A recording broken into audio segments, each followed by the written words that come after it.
The sun was rising over the hills of Canaan, painting the sky with shades of gold and crimson. In the quiet valley, a young man named Joseph walked among his father's flocks, his colorful coat shimmering in the early light. Joseph was just 17, full of dreams, full of hope. He was the 11th son of Jacob, also called Israel, a man chosen by God to father a great nation. But Joseph was different. Jacob loved him more than all his other sons. It wasn't a secret. You could see it in the way Jacob spoke to him, the way he gifted him a special robe of many colors, a sign of favor, a silent proclamation that Joseph was set apart. Yet that very love became a seed of jealousy. Joseph's older brothers noticed every smile, every gift, every word of praise. And in their hearts, envy grew like weeds, choking out their brotherly love. But Joseph's story truly began the day he started dreaming. One night, Joseph had a dream. Excited, he gathered his brothers the next morning. "Listen," he said, his eyes glowing. "We were out in the field binding sheaves of grain when suddenly my sheaf stood upright, and all of yours bowed down to mine." Silence, then murmurs, then anger. His brothers stared at him in disbelief. "Do you think you'll reign over us?" one snapped. "Rule us like a king?" another scoffed. But Joseph had another dream. This time he saw the sun, moon, and 11 stars bowing down to him.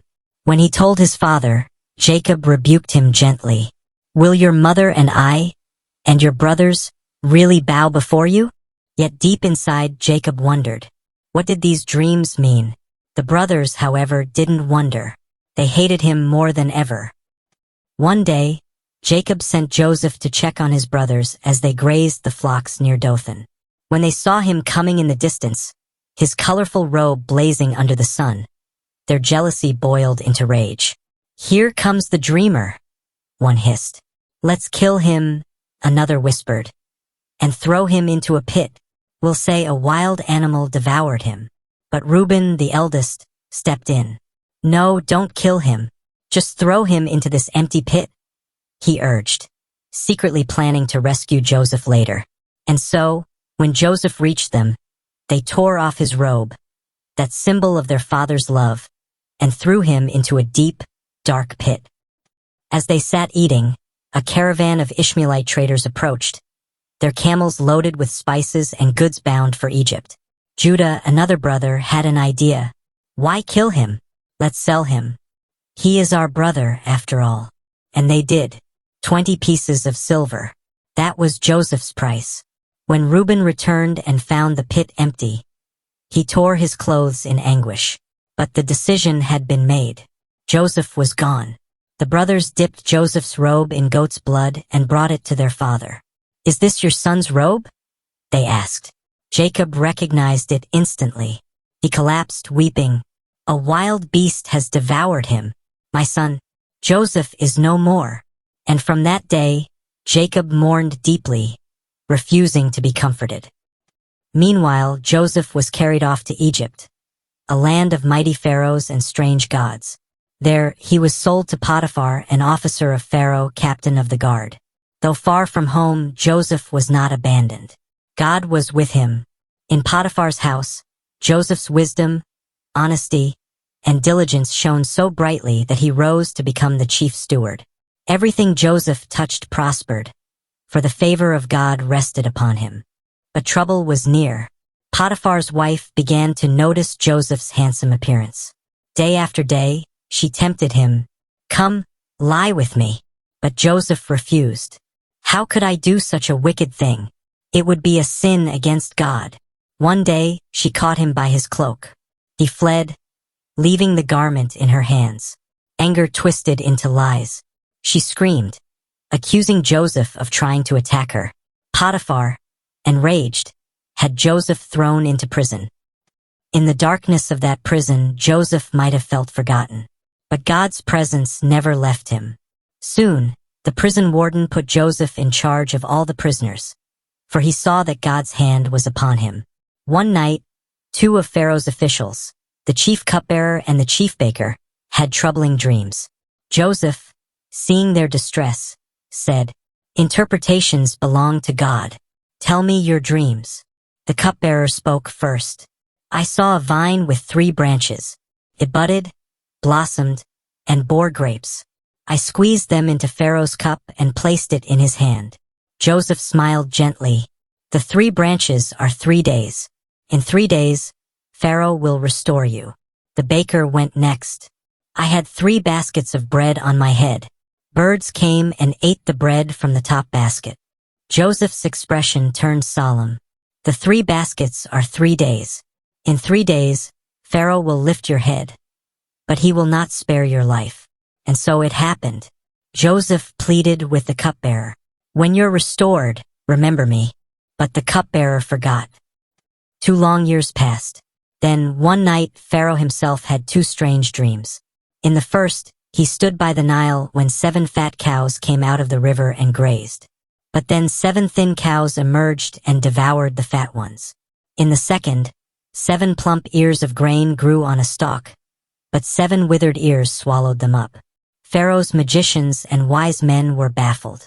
No one could interpret the dreams. That's when the cupbearer remembered Joseph. Pharaoh, there's a young Hebrew in prison who can interpret dreams. Joseph was summoned, shaved, and dressed before entering Pharaoh's court. Pharaoh said, I've heard you can interpret dreams.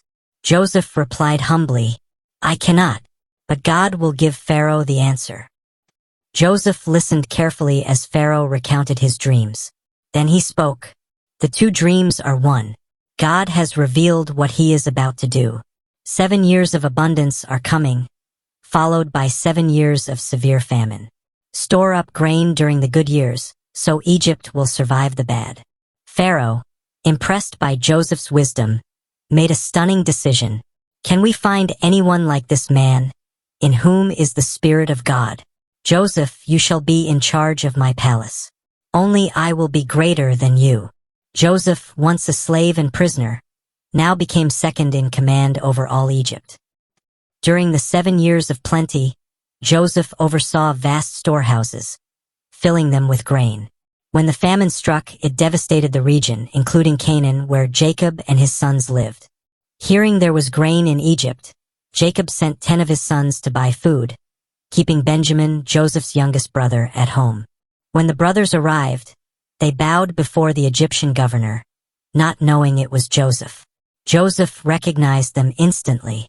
His heart raced, but he hid his identity. Testing them, he accused them of being spies, holding Simeon as collateral until they returned with Benjamin. Back home, Jacob reluctantly agreed to send Benjamin when the famine worsened. When the brothers returned, Joseph could no longer contain himself. Tears streamed down his face as he finally revealed the truth. I am Joseph, your brother, the one you sold into Egypt. Do not be afraid. You meant it for evil, but God meant it for good, to save many lives. Overcome with emotion, the brothers wept and embraced. Joseph sent for his father Jacob, and the entire family moved to Egypt, settling in the land of Goshen. Years later, when Jacob died, the brothers feared Joseph would finally take revenge. But Joseph reassured them, do not be afraid. You intended harm, but God used it for good. I will care for you and your children. Joseph's story is one of betrayal and forgiveness, of dreams and destiny, of a God who works through suffering to bring salvation. From a pit to a palace, Joseph's life reminds us that God's plans are always greater than ours, and that even in our darkest moments, he is still working for our good.